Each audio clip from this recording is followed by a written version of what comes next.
Kung meron din po tayong mga squatter area. Ayan po, mga squatter area po yan ng dito sa Siatin. Pwedeng kainan, yung parang store ba. Ayan. Dito rin ang mga bahay na ano. Pero restaurant po siya, kainan po siya. Pang alas 8 at alas 5, sabi niya $30 or $40. Diba? Parang compound siya dito.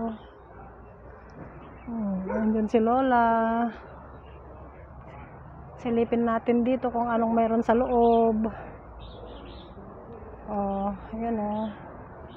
May mga aso doon. Ayan, may aso. Ayan. Ganyan pala sa loob, may iingay. Saka may old house. Ayan. Ayan pala. Ayan. Kita pala dyan. This is a private room. Puno ng baliti. Tabi-tabi. Tabi-tabi po. Yan lang po ng baliti. At dun sa kabila, ganito na po ang view sa kabila. Ayan po ang view sa kabila.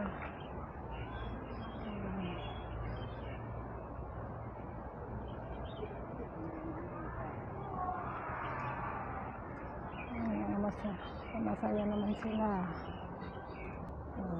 Diyan ako galing.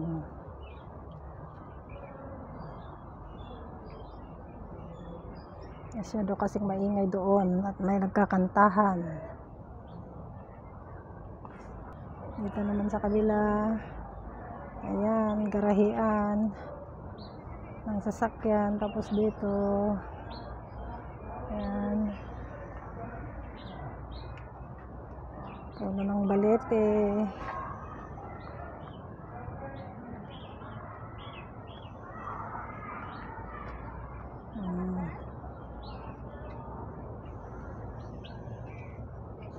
Dito na naman tayo sa view ng kabilaan. Ayan.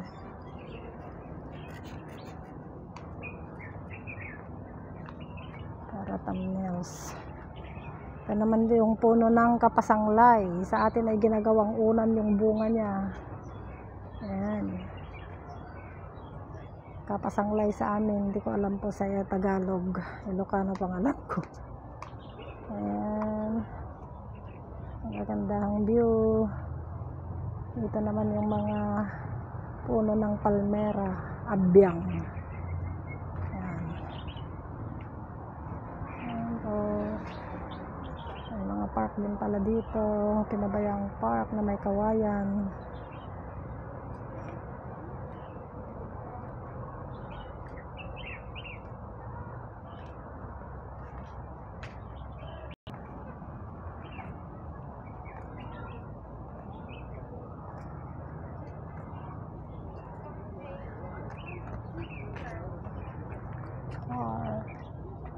Meron din palang park dyan.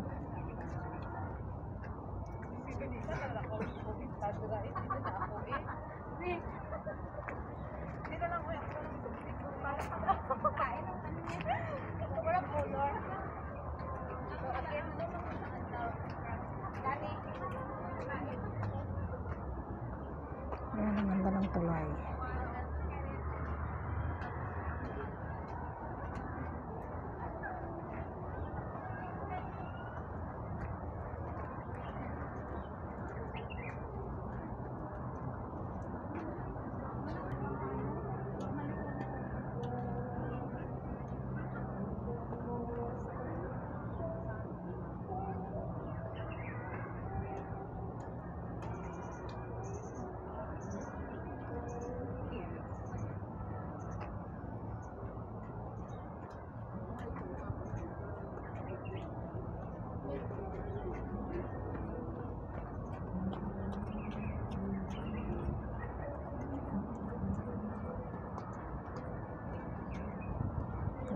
Jogingan po dito sa Boulevard.